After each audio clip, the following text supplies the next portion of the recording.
Hi friends, நல்லா மொறு மொறுன்னு தட்டை எப்படி வீட்டிலே செஞ்சுக்கலான்னு பார்த்துடலாம். ரேஷன் அரிசி வச்சு தான் செய்ய போகிறோம். எப்படி செய்யறதுன்னு பார்த்துடலாம். ஒரு மிக்ஸி ஜாரில் ஒரு 10 காஞ்ச மிளகாய் போட்டு நல்லா அரைச்சி எடுத்துக்கோங்க. அது கூடவே 4 பல் பூண்டு போட்டு நல்லா இந்த மாதிரி குறைப்பாக அரைச்சி எடுத்துக்கோங்க. இப்போ ரேஷன் அரிசியில் தான் செய்ய போகிறோம். புழுங்கல் அரிசியில் செய்ய போகிறோம். ஒரு 8 மணி நேரம் ஊற வச்சுக்கோங்க. ஊற வச்சு நல்லா ஒரு 5-6 முறை நல்லா வாஷ் பண்ணிவிட்டு ஒரு மிக்ஸி ஜாரில் போட்டு நைஸாக அரைச்சி எடுத்துக்கோங்க.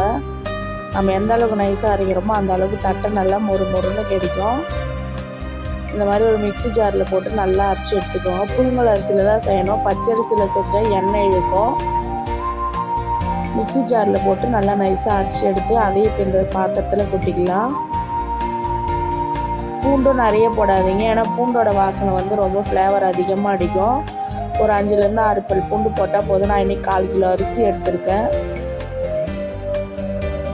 இப்போ நைஸாக போட்டு அரைச்சி எடுத்துக்கலாம் மிக்ஸி ஜாரில் அரிசியை.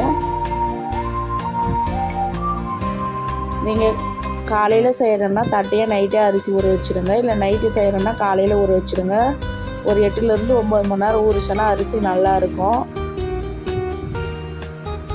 மாவு நல்லா அரிசி எடுத்துக்கிட்ட பிறகு இது கூடவே கடலைப்பருப்பு நான் நைட்டே ஊற வச்சுட்டேன், அது இது கூட சேர்த்துக்கிறேன். அப்புறம் ஜவ்வரிசி, இது வந்து மாவு ஜவ்வரிசின்னு சொல்லுவாங்க, அதை தான் சேர்க்கணும். அதையும் நைட்டே ஊற வச்சுட்டேன், அதையும் இது கூட சேர்த்துக்கோங்க. அப்புறம் 1/4 ஸ்பூன் அளவுக்கு சீரகம், கொஞ்சமாக மிளகுத்தூள், தேவையான அளவு உப்பு, இது எல்லாத்தையும் சேர்த்து நல்லா கலந்து விடுங்க. இலக்கமாக இருக்குன்னு நினைக்காதீங்க. இப்போ பச்சரிசி மாவு போட்டு நல்லா இறுக பண்ணிடலாம். அப்போ பச்சரிசி மாவுலேயே செய்யக்கூடாதான்னு யோசிப்பேன். ஃபுல்லாகவே பச்சரிசி மாவில் செஞ்சால் எண்ணெய் இழுக்கும், அதனால தான்.